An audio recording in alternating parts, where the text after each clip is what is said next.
Cell का संयोजन, cell को कैसे जोड़ा जाता है, अगर 2 सेल हैं या 3 सेल हैं तो इनको किस क्रम में जोड़ा जाए। तो आज का हमारा वीडियो इसी पे आधारित है, सेल को कैसे जोड़ा जाता है, सेलों का संयोजन क्या होता है। तो आइए शुरू करते हैं, लेकिन उससे पहले मैं आपको बता दूं, मैं हूं जितेंद्र कुमार और आप देख रहे हैं वनली विज्ञान विद जितेंद्र। अगर आपने ये चैनल सब्सक्राइब नहीं किया है तो चैनल को तुरंत सब्सक्राइब करिए और वीडियो को आगे बढ़ाया जाए।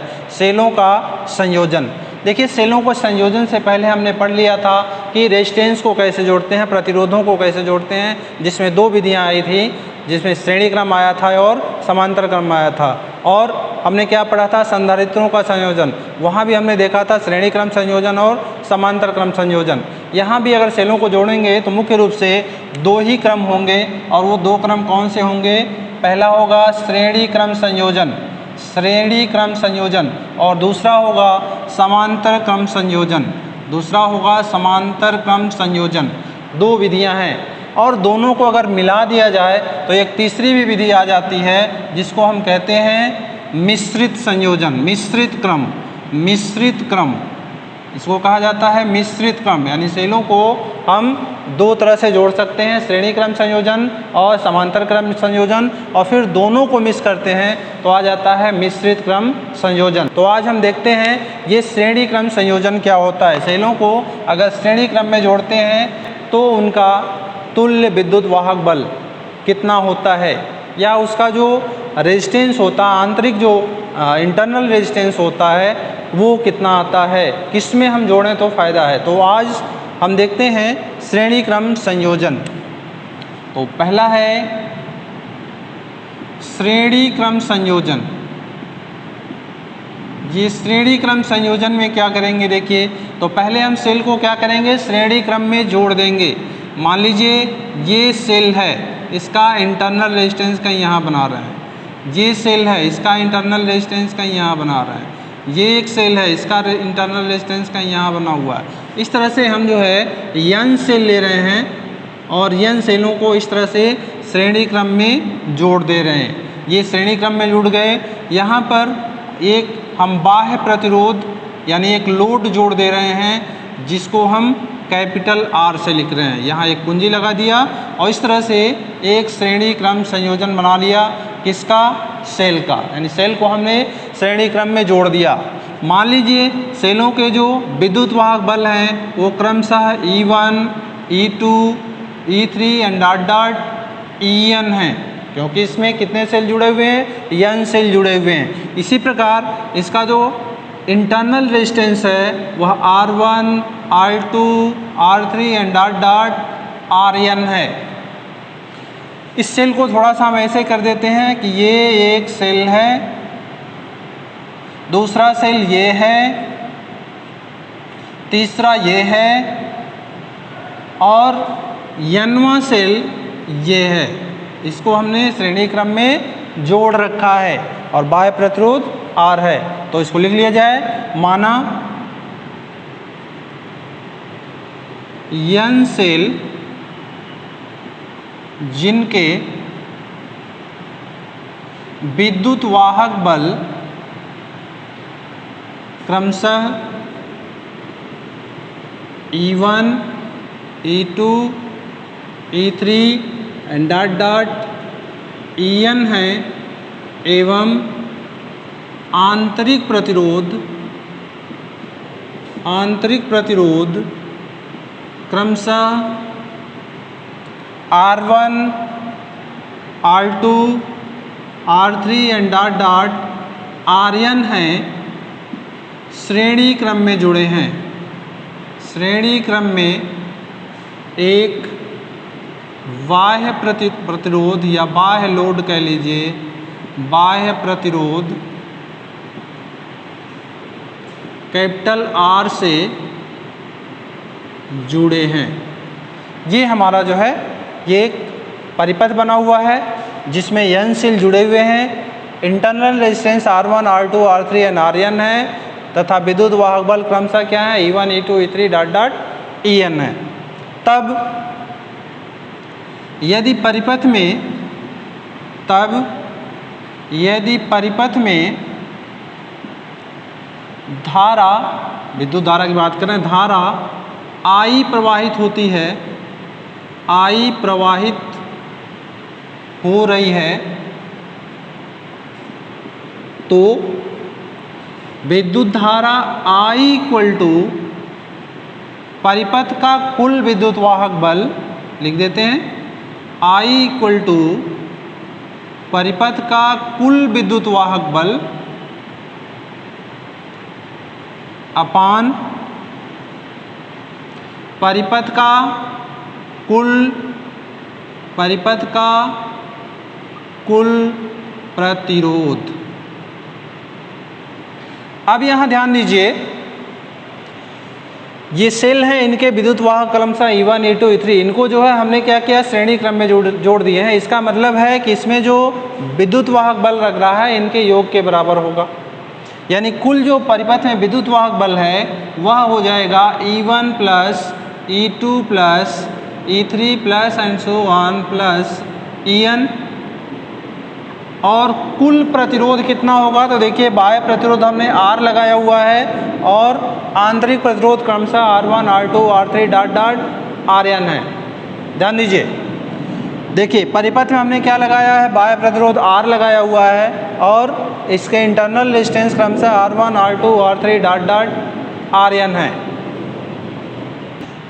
तब ध्यान दीजिए, चूँकि परिपथ में हमने बाह्य प्रतिरोध R लगाया है और इसमें इंटरनल रेजिस्टेंस क्रमशः R1, R2, R3 dot dot Rn है, यानी कुल प्रतिरोध हो जाएगा बाह्य प्रतिरोध प्लस आंतरिक प्रतिरोध, यानी R1 plus R2 plus R3 plus and so on plus Rn। अब देखिए ये जो R1, R2, R3, Rn है, हो सकता है कि इसमें जो सेल हमने लगाया है वह सेम प्रकृति का हो, मतलब कि सबके विद्युत वाहक बल एक ही हो या विद्युत वाहक बल अलग अलग हों, सबके रेजिस्टेंस एक ही हों, इंटरनल रेजिस्टेंस की बात कर रहे हैं, सबके इंटरनल रेजिस्टेंस समान हो या अलग अलग भी हो सकते हैं। तो यहाँ इस परिपथ में अगर मान लिया जाए कि जो भी सेल लगाया गया है सभी सेल समान प्रकृति के हैं, आइडेंटिकल हैं, तो उस केस में क्या हो जाएगा, R1, R2, R3, Rn सब क्या हो जाएंगे, बराबर हो जाएंगे। यदि परिपथ में जुड़े सभी सेल समान प्रकृति के हो, मतलब आइडेंटिकल हो,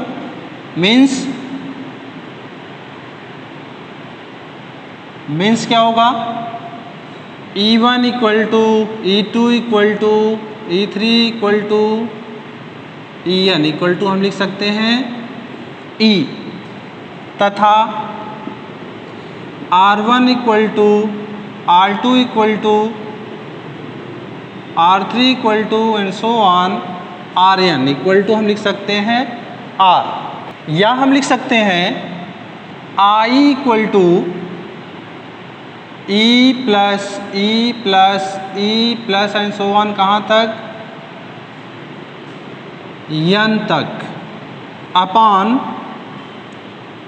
capital R plus R plus R plus R कहाँ तक,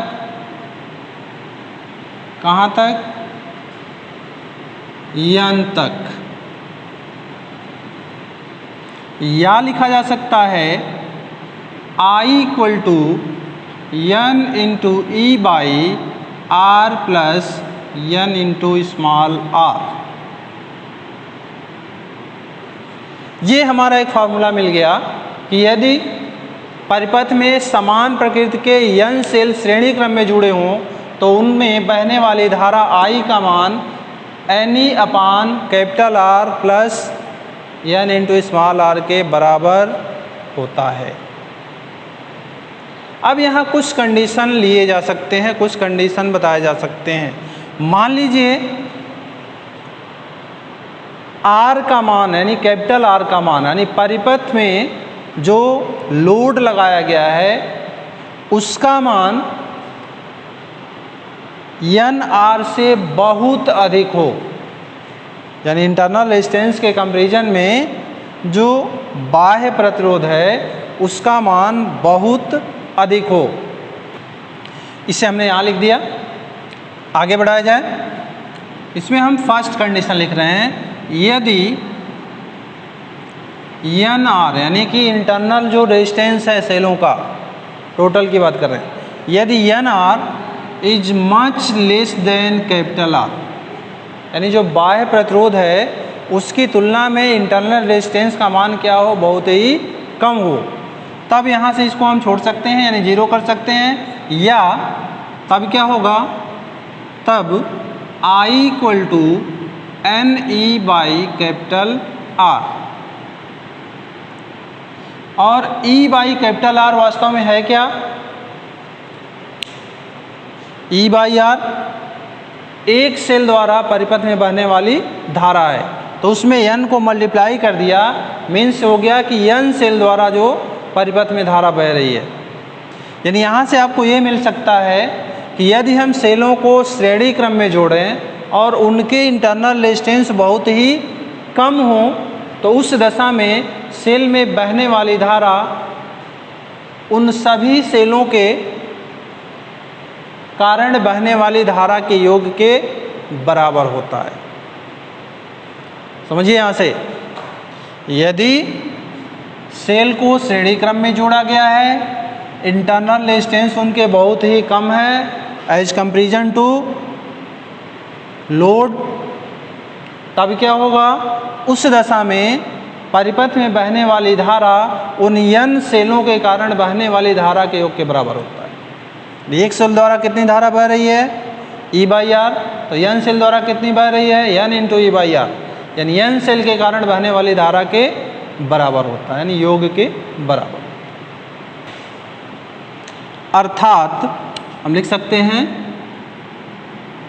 अर्थात परिपथ में एक सेल द्वारा बहने वाली धारा के N गुना विद्युत धारा मिलेगी।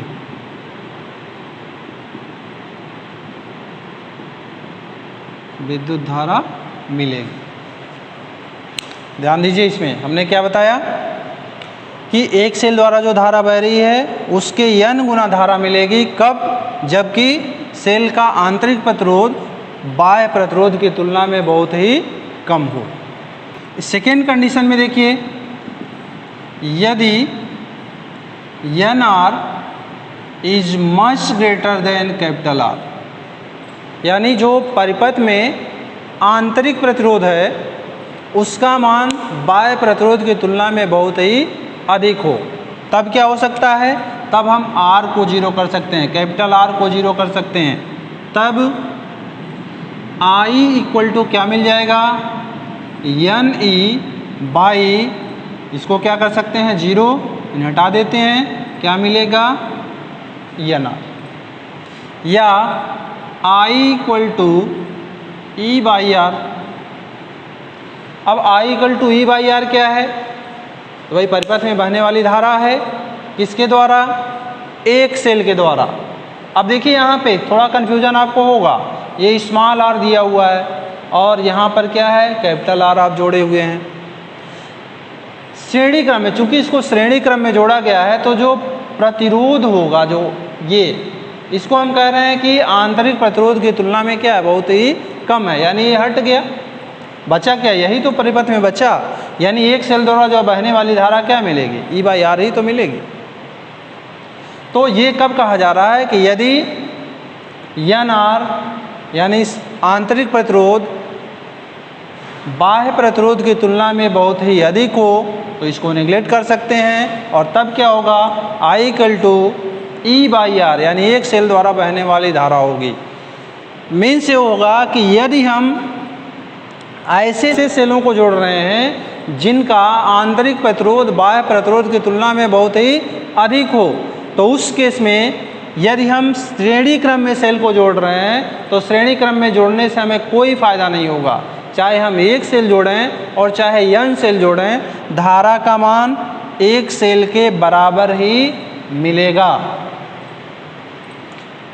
कहने का मतलब ये हुआ कि अगर आंतरिक प्रतिरोध बहुत अधिक है बाह्य प्रतिरोध की तुलना में, तो हम उन्हें श्रेणी क्रम में नहीं जोड़ेंगे, बल्कि अगला कोई क्रम जोड़ेंगे जो आगे आएगा, जैसे समांतर क्रम है या मिश्रित क्रम है, देखा जाएगा। यानी ये क्या हो गया, एक सेल द्वारा बहने वाली धारा, बहने वाली धारा। तो आज इतना ही रहने देते हैं। अगले वीडियो में हम फिर मिलेंगे और उस वीडियो में हम देखेंगे कि सेलों का जो समांतर क्रम है, उस समांतर क्रम में क्या हमें जोड़ने से फ़ायदा होता है। आज के लिए बस इतना ही, अगले वीडियो में हम फिर मिलते हैं। अगर आपको ये वीडियो अच्छा लग रहा है उनका तो लाइक करिए, चैनल को सब्सक्राइब करिए, अपने दोस्तों में शेयर करिए। सेलों को हम श्रेणी क्रम में ज़रूर करिए, क्योंकि कमेंट से हमें पता चलता है कि वीडियो में कहाँ कहाँ कमियाँ रह गई, उन कमियों को दूर किया जा सके। धन्यवाद।